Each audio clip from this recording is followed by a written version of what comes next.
میں نے ایک جگہ حدیث پڑھی تو ایک صاحب کھڑے ہو گئے، کہنے لگے جی یہ کیسے ممکن ہے؟ میں نے کہا جی ہوا یہ تھا کہ مامون کا دربار سجا ہوا تھا، حضرت سے سوال کرنے والوں نے ایک نے سوال کیا کہ اے فرزند رسول، آپ کا عقیدہ یہ ہے کہ علی جنت و دوزخ کو تقسیم کریں گے؟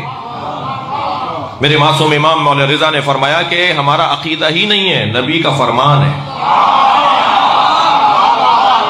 سرکار کا فرمان ہے کہ یا علی انت قسیم النار والجنہ، آپ جنت و دوزخ کے تقسیم کرنے والے ہیں۔ کہا، مامون کی آواز آئی برابر سے، اے فرزند رسول مجھے یہ حدیث سمجھ میں نہیں آ رہی۔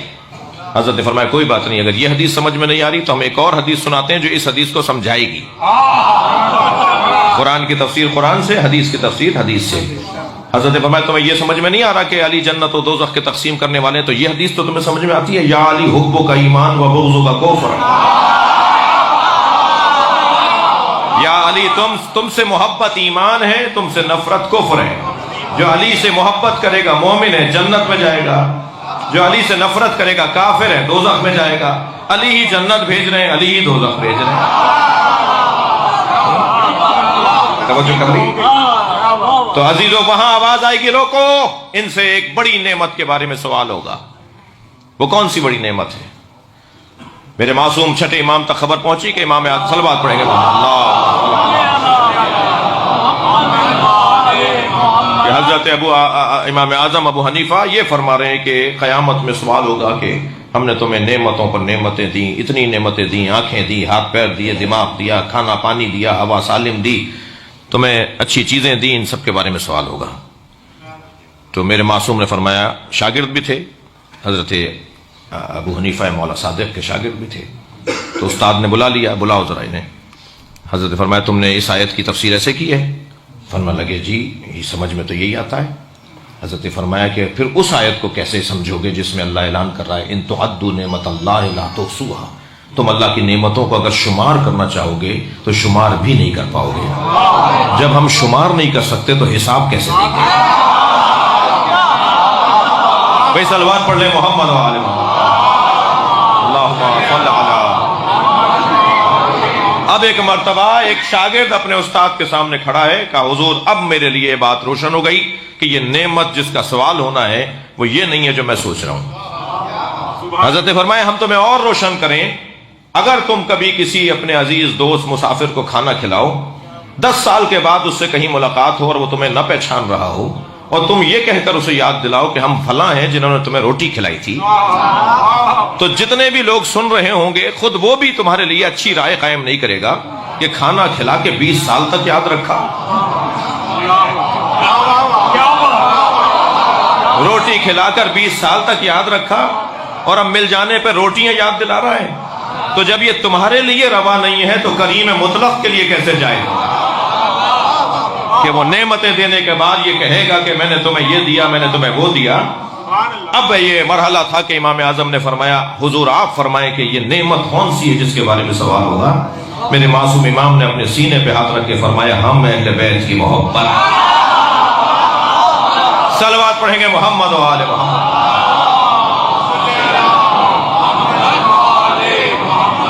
لہذا قیامت میں جس بڑی نعمت کے بارے میں سوال ہونا ہے، پوچھا جائے گا ہم نے تمہیں اتنا بڑا سسٹم دیا۔ محبت اہل بیت سسٹم ہے، محبت اہل بیت ایک نظام کا نام ہے، محبت اور مودت اہل بیت ایک پوری اکیڈمی ہے، پوری ایک دانشگاہ ہے۔ یہ الفاظ صرف سمجھنے کے لیے بچوں کے لیے کہہ رہا ہوں، ورنہ یہ لفظ چھوٹے ہیں۔ ایک پورا نظام ہے جی، جس میں عمل بھی ہے، جس میں عقیدہ بھی ہے، جس میں کردار بھی ہے، جس میں اخلاقیات بھی ہیں۔ بڑی سی بڑی یونیورسٹی کی فیکلٹیاں ہوتی ہیں تو وہ بہت ہوتی ہیں، تو 20-25 ہوتی ہیں۔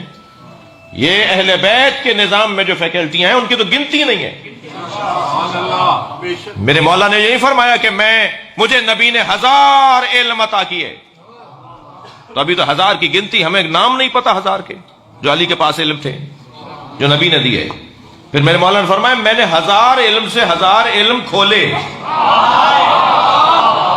1000 کو 1000 سے ضرب دیجئے، 2000 نہیں ہے، یہ جمع نہیں ہوگا، 1000 ضرب ہوگا۔ یہ 1000 کو 1000 سے ضرب دیں، ہمیں تو ابھی ان علوم کا نہیں پتا جو علی کے پاس تھے۔ بس ان کی طرف میری اور آپ کی تقاضا کوشش یہ ہے اس نظام اور اس مودت اور اس محبت سے جڑنا. اتنا وسیع دسترخوان کہیں نہیں ہے، اتنی نعمتوں کی بھرمار کہیں اور نہیں ہے. میرا دامن چھوٹا پڑ جاتا ہے، ان کے ہاں دینے میں کمی نہیں ہے. جی کسی ایک امام کی بات کریں، آج ایک امام معصوم کی آمد کا دن بھی ہے. جی صلوات پڑھ لیں گے محمد والے. ہر امام معصوم کا جلوہ امامت نرالا، اور اس جلوہ امامت میں جو جیسے جیسے زمانے کے حالات تبدیل ہوتے رہے، زمانہ بدلتا رہا، انہوں نے ہمارے مطابق اپنے فرمودات اور اپنی رہنمائیوں کو عطا کیا. ویسے بھی میں اور آپ، میں ایک جملہ تکرار کر رہا ہوں کہ جہاں بیٹھے ہیں نا، یہ گھرانہ زمانے کو موڑ کر نہیں دیکھتا ہے، موڑ کر دیکھتا ہے. اپنے حق میں صلوات پڑھیں ذرا محمد والے. حالات کو اپنے حق میں تبدیل کرنا یہ امامت کا ہنر ہے. حالات سے متاثر ہونا یہ امامت نہیں ہے.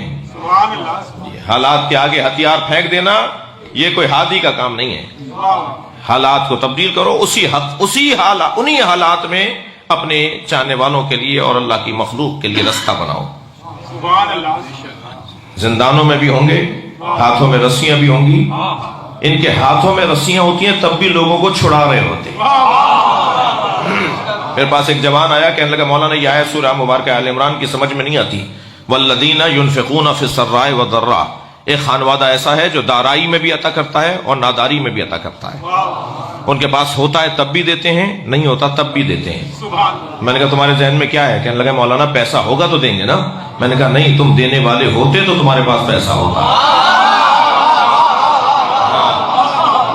سخاوت کا کوئی تعلق پیسے سے نہیں ہے.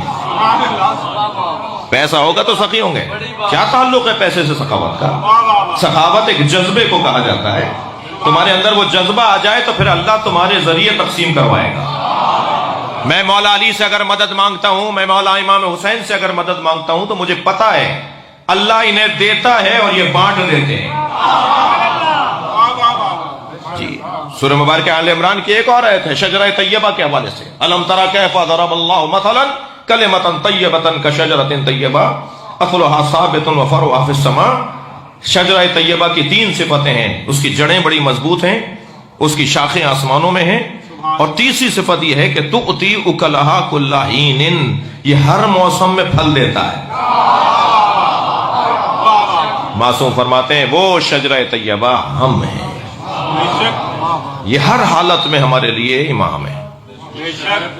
زندان میں ہو یا زندان سے ہٹ کر ہو، ہمارے لیے ہدایت ہی ہدایت ہے.